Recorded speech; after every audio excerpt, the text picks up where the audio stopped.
Everyone, welcome to Skill I Q में आपका स्वागत है। तो बात करेंगे हम ईडियम्स एंड जो अपने फ्रेजेस हैं उसके लिए जो टेस्ट है हमारा टेस्ट नंबर 3 की बात करेंगे। तो इसी तरीके से कारवां चलेगा 20 तक और फिर आपके 2024 के जो एडिशन से होंगे आपके 19 टेस्ट। ठीक है, तो टोटल आपके यहाँ पे 20 + 19 = 39 आपके टेस्ट हो जाएंगे ईडियम्स एंड फ्रेजेस से। ठीक है, तो बिना किसी देरी के मैं स्टार्ट करता हूँ अपना फर्स्ट जो क्वेश्चन है उससे लेकर। ठीक है, क्योंकि देरी करने का कोई मतलब ही नहीं है ना।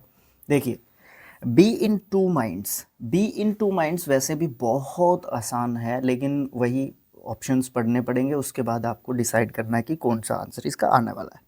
Behave smart at some time and stupid at other, unable to decide, having a split personality disorder, या फिर trying to do two things at the same time। Second and fourth जो आपका क्वेश्चन है, ऑप्शन है actually, वो आपको क्या करेंगे, थोड़े से डिस्टर्ब करेंगे। हो सकता है तीसरा भी आपको थोड़ा सा डिस्टर्ब कर सकता है और पहला भी कुछ हद तक कर सकता है, बट पहला मेरा मानना है कि दूसरा और चौथा ऑप्शन जो है ना, काफ़ी स्ट्रॉन्ग ऑप्शंस आपको देखने को मिलते हैं। अब बी इन टू माइंड्स, जब दो दिमाग होंगे, कहने का मतलब क्या है कि व्हाट टू डू की सिचुएशन में होते हैं हम लोग और हम डिसाइड नहीं कर पाते हैं, एक डिसीजन को जल्दी से ले नहीं पाते हैं।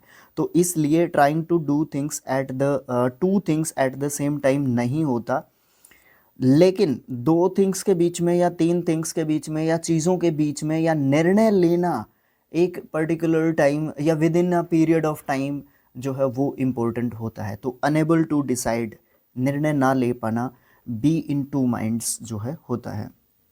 नेक्स्ट क्वेश्चन है wet behind the years.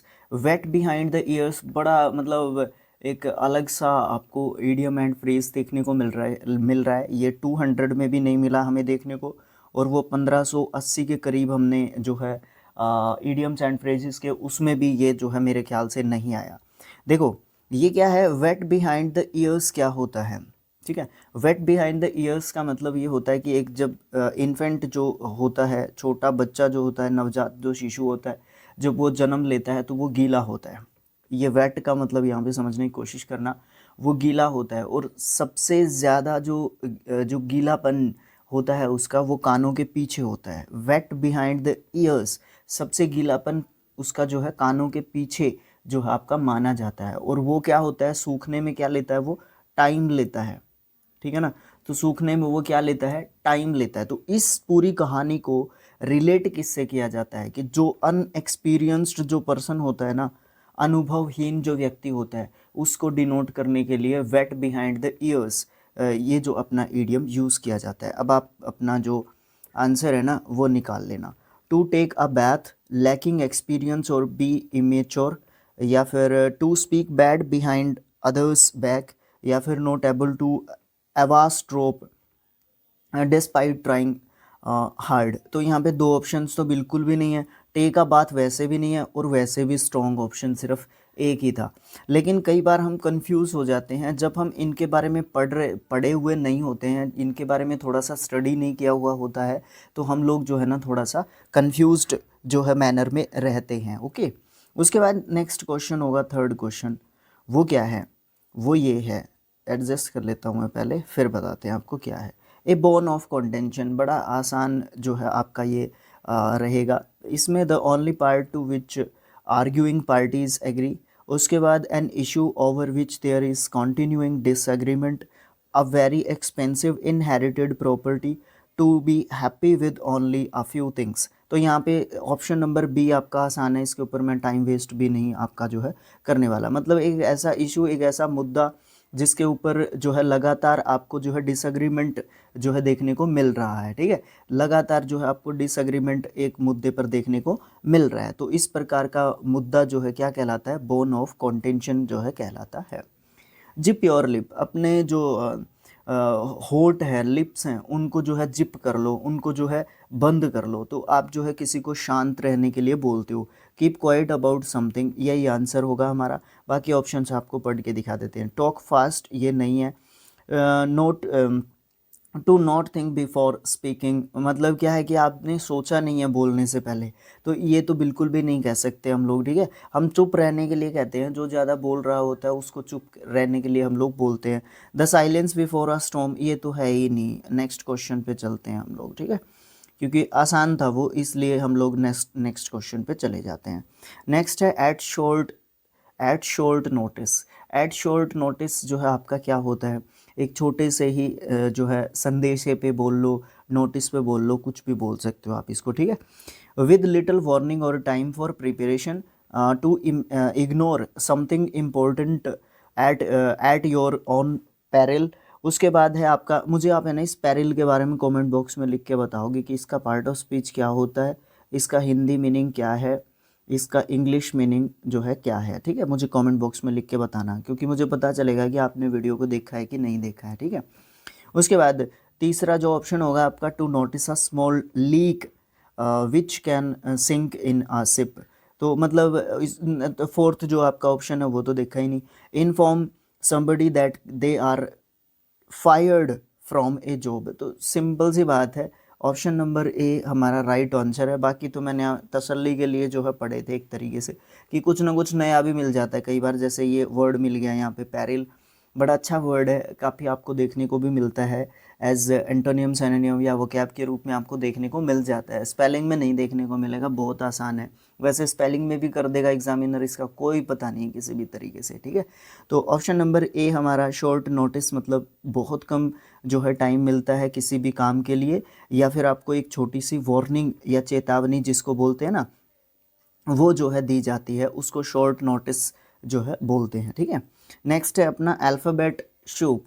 Alphabet soup क्या होता है, एक तरीके से जो सूप होता है ना उसमें बहुत सारी चीज़ें मिलती हैं, तो एक तरीके से अल्फ़ाबेटिकल सूप एक ऐसा सूप हो गया जिसमें बहुत सारी चीज़ें मिल गई, तो एक वो क्या बन गया, एक वो भ्रामक जो है मिश्रण बन गया, एक तरीके से एक ऐसा मिक्सचर बन गया जिसमें बहुत सारी चीज़ें मिली हुई हैं, मतलब कन्फ्यूज्ड जो है कर देगा एक तरीके से वो चीज़ों को, ठीक है। ऑप्शन देखते हैं चारों अपने क्या कहते हैं।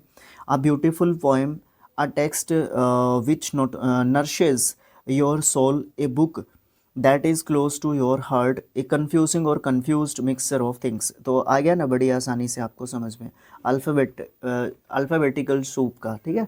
तो बड़ा आसान था कि कन्फ्यूज़ या फिर कन्फ्यूजिंग या कन्फ्यूज़ करने वाला एक मिक्सचर होता है चीज़ों का, ठीक है, जिसमें क्या होता है चीज़ें जो है अनमैनेज्ड वे में होती हैं, एट सेवन्स एंड सिक्सेस जो है मैनर में होती हैं। Be on the air, be on the air क्या होता है, ब्रॉडकास्ट ओवर द टेलीविज़न और रेडियो, या फिर फ्लोट लाइक अ बर्ड, या फिर to pass bodily gases, be very arrogant. तो इसमें से आपका जो राइट आंसर होगा वो क्या होगा, बी ऑन द एयर का मतलब क्या होता है, हवा में होना। हवा में होना मतलब ब्रॉडकास्टिंग करना, या तो टीवी पे बोल सकते हो या फिर आप रेडियो पे बोल सकते हो, बाकी सब ऑप्शंस नहीं होंगे। एरोगेंट होना रिलेट कर सकता है बट वो मैनर थोड़ा सा अलग है, या आप लोग मुझे कमेंट बॉक्स में लिख के बता सकते हो। बी इन द एयर जो है वो एक अलग ईडियम है, लेकिन उसमें भी एयर से रिलेटेड कुछ ऐसे ईडियम्स आपको देखने को मिलते हैं जिनमें आपको क्या देखने को मिलता है कि घमंड से रिलेटेड, एरोगेंस से रिलेटेड देखने को मिलते हैं। सो नेक्स्ट पहले एडजस्ट कर लेते हैं, ऑप्शन नंबर डी बाहर था। A diamond in the rough, a diamond in the rough क्या होता है, समवन और समथिंग विद पोटेंशियल और टैलेंट बट लैकिंग ट्रेनिंग और पॉलिश।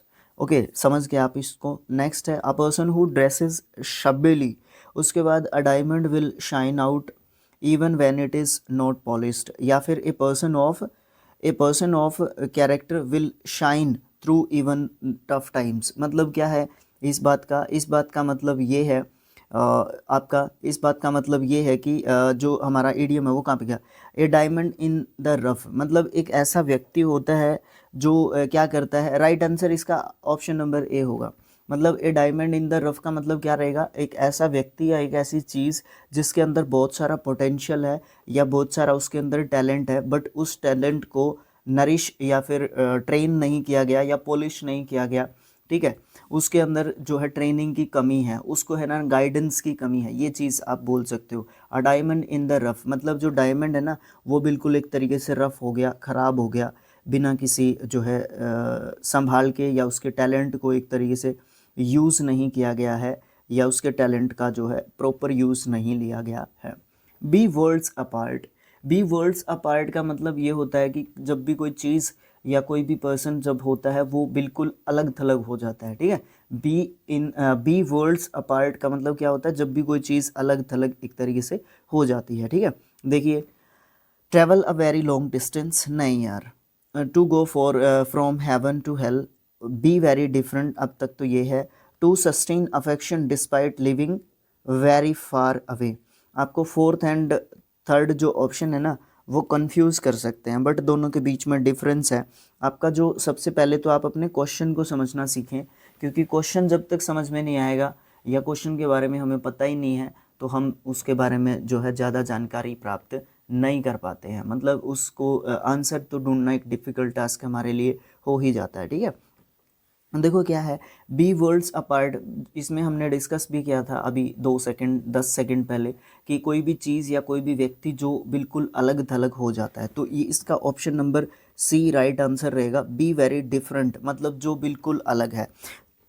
फोर्थ वाला क्यों नहीं रहेगा, to sustain affection despite living far away, मतलब आपका अफेक्शन है, आप दूर रहते हैं बट फिर भी आपका अफेक्शन है, इसकी बात हो ही नहीं रही, रिलेशन की संबंध की कोई भी बात हो ही नहीं रही है यहाँ पे सिर्फ बात हो रही है कि दुनिया से बिल्कुल एकदम अलग थलग जो चीज़ जो व्यक्ति जो है हो जाता है, ठीक है। तो इसलिए फोर्थ ऑप्शन आंसर नहीं होगा, हमारा आंसर क्या होगा, ऑप्शन नंबर सी हमारा यहाँ पे आंसर आपको देखने को मिलेगा।